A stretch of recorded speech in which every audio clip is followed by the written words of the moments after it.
You know Phainon, the funny cool guy in the story? Click on his ultimate and you'll see him turn into the devil of doom and murder. And in today's video, I'd love to bring you my complete Phainon guide that aims to have you understand how to build and play him quick and easily. Disclaimer, everything you see are from the Creator Experience survey. We'll start with the conclusion. Phainon is a versatile and strong damage dealer that can work well in both single or multi-target scenarios. He certainly excels in MOC, with where he struggles the most being pure fiction, but do not worry, given a decent team for him, he will be able to 3-star anything. Seeing that physical damage dealers are actually less common in recent times, that does give Phainon a pretty unique position. His mechanics that simply needs either enemies to attack him or his allies to target him makes him very usable no matter who you have in your account, though his performance will rise or dip based on who you have with him. With that said, let's jump into looking how his kit works generally. When you enter battle, using his normal skill here will gain him 2 stacks of these ult charges. These ult charges are similar to how Akron has with her ultimate, right? You want to get it to max to use their ultimate. Getting targeted by an enemy attack or targeted by an ally's skill will also gain Phainon 1 ult charge. Thanks to his talent as well, Biden Flames, he can also gain 1 point of ult charge if his allies target him with a skill that regenerates energy. This means using characters like Tingyun or Sunday, if they use their ults that target Phainon and regenerates energy for him, Phainon will gain a total of 2 ult charge, with the first one from being targeted by an ally and the second one obtaining energy via an ally. Once he gets enough ult charges, you want to make sure as many buffs from your allies are already applied on Phainon, and only then use his ultimate. What happens is during Phainon's ultimate, he will keep all the buffs for the whole of 8 extra turns during his ultimate, even if the buffs only have 1 turn duration. And here's what the ultimate does. Phainon will gain extra health and all enemies gain physical weakness. He's also completely immune to all CC effects, so he's pretty much unstoppable here. He also removes all allies from the battlefield, but effects like Robin's ult damage or Triby's ultimate damage taken increase effect will all still be applied, and their duration would not end during Phainon's ult. Insanely valuable. During his ultimate, you want to gain Scorch stacks, which is the number on his second skill's icon here. You have more than 4 of these,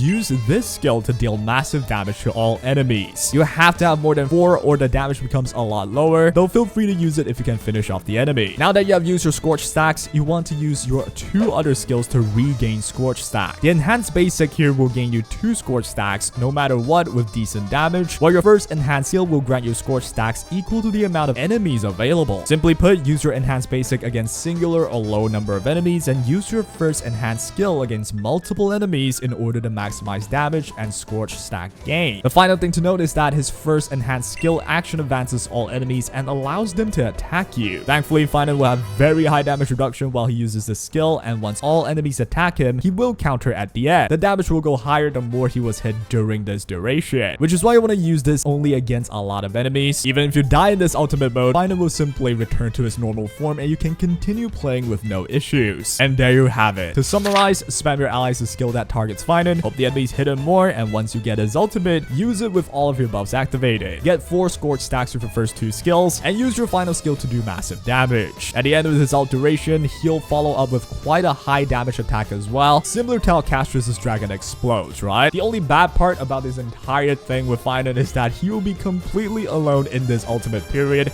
and his allies cannot aid him with their ults or skills. Imagine Sunday and Brunga not being able to push him up at all, right? In exchange, he does a massive damage on his own, and he pretty much completely protects your whole team from dying, no matter what happens. Now that you know how he plays generally, it's time to take a look at his build. His ideal relic set will be the new Wave Strider Captain set. Alternatively, you can consider the Scholar Lost in Erudition set. And after that, it will be the good old Champion of Streetwise Boxing set as well. As for his planar sets, the new one coming in the next version, Arcadia of Woven Dreams, will be ideal. It's literally designed for Phainon. However, a close alternative is the classic Rudolin Arena. Choose the ones with the best substats and you're good to go. Speaking of the stats, here are the main stats to look for. Crit rate, crit damage body, attack percent greater than speed boot, physical damage greater than attack percent orb, and finally attack percent robe. The substats you'll be looking for will be crit rate / crit damage greater than attack percent, greater than speed or flat attack, or any survival stats like HP percent, depending on what you're looking for. Do note that going for speed boot or speed substats in general requires speed tuning in order to maximize his turn counts, but even still, it will only be slightly faster at gaining ult charges. The real issue is when Phainon uses his ultimate, his speed will be calculated at 60% of his base speed, meaning all speed gained from relics are completely useless. Hence, I do recommend going for attack percent mainly for the boot, and just have your buffers be at the highest speed possible, unless you're going for an elaborate speed tune 0 cycle clear. With all that said, said, let's move on to his Lightcones. His own signature is naturally the best, and the alternatives to look at will be the Heart of Store Lightcone on the Fall of an Aeon, Ayao Dan Heng's signature Lightcone Brighter Than the Sun, Clara's Something Irreplaceable, the new 4-star Lightcone A Trail of Bygone Blood, and the older 4-star Nowhere to Run. And with that said, let's go ahead and talk about his team comps. I've tested a lot of variations in my previous video, and here's Phainon's core team. It'll be himself, Sunday, Bronya, plus either a third support or a sustain. You need someone who can target him with a skill and or regenerate energy to help Phainon gain ult charges, which makes Sunday the literal perfect ally for him currently. Being able to action advance him also aids Phainon in gaining ult charges, especially when his own skill gains him too. Pairing these two characters with a Bronya will allow Phainon to gain even more turns, allowing for an even faster ult game. However, do note that Bronya is quite awkward with her 1 turn buff duration on her skill and signature Lightcone. This means if you want to min-max Phainon's damage, you want to only use Phainon's ult after Bronya uses her ult and skill. If you miss that window, Bronya's buff might be gone and you lose out on damage. This also directly means Phainon may become a lot better in the future if a better character is released to replace what Bronya can bring to this team. And it actually might happen soon, so you never know. Keep in mind that even if you miss some buffs though, you can still do millions of damage, so it's not the end of the world. The final slot of this team is solely dependent on how you want to play Phainon. Using a third support like Sparkle, Tribi, RMC, Robin, and Tingyun are all solid choices, each with their own pros and cons. For instance, this team that doesn't have a healer might face times where you just explode and die, but you also get a chance at just murdering the boss before it happens, since you have 3 supports fully focused on making Phainon do as much damage as possible, while Phainon protect all 3 of them from any sort of damage during his own ultimate, since it removes all of them from the field, right? Using Tribi here instead means you deal good damage since her buffs are great, but Tribi has no way to help Phainon gain ult charge since she doesn't target him. So find getting your ult with Phainon a bit slower. Using Sparkle, RMC, or Tingyun allows for faster ult charge from Phainon, but you may see Sparkle's crit damage buff be diminished since you already run a Bronya. RMC is great, but you can only gain Phainon's ult charge through charging them to 100%, and Tingyun's damage and attack buffs are certainly lackluster, especially with diminishing returns when paired with the other supports, but she does have a lot of ways to gain ult charge for Phainon. Using a Robin is my personal favorite since she provides a mix of everything, and more importantly, the full team action advance that Phainon would really prefer in modes like Apocalyptic Shadow, where the amount of action value is left really matters a lot. Using a healer instead of any of these third support characters means you're a lot safer, with the best choice being Huohuo. The reason being, Huohuo can also target Phainon with her skill and regenerate energy on her ultimate, perfect for Phainon to gain more ult charges. Although Phainon's damage will be lower obviously, compared to just putting a third support, right? I recommend going for this team with a sustain just so you don't have to worry about survival and ult timing. Using any other allies with him is doable as well, just understand that they all come with their pros and cons, like if you're using Cypher, you won't be able to help with Phainon's ult charge, and the list goes on forever. Pair him with whichever support that your account is able to provide and you'll see him perform decently. If you're wondering about how all of these teams perform, do refer to my previous videos where I tested a lot of variations. Moving on, let's talk about Phainon's pull priority. If you're planning to pull more than 2 copies of Phainon or his Lightcone, I recommend prioritizing Phainon's E2, which allows for more damage and most importantly, even more extra turns whenever 4 Scourge stacks is consumed. The Scourge stacks is basically doing his ultimate, the 4 stacks you need to use his second enhanced skill that hurts the most, and what E2 does for that skill is that it monstrously increases Phainon's ult duration and damage output. Very worth going for. For any other cases, go for only Phainon and stick to alternative Lightcones if you're on a budget. Otherwise, go for his Lightcone as well since it does provide a base speed increase, which is the only way to make him faster in his ultimate, and very solid damage output increase to boot. For Phainon mains on a budget, this is what you want to go for: 1 Phainon, 1 Lightcone. For serious Phainon mains, go for his E2 and you see the enemies drop like flies even without his Lightcone. And that will be all for my quick and direct guide to get you to build up Phainon and get him running as soon as easily as possible. On the topic of should you pull Phainon, the idea is still really simple. If you really like the guy, which I know a lot of you do, go for him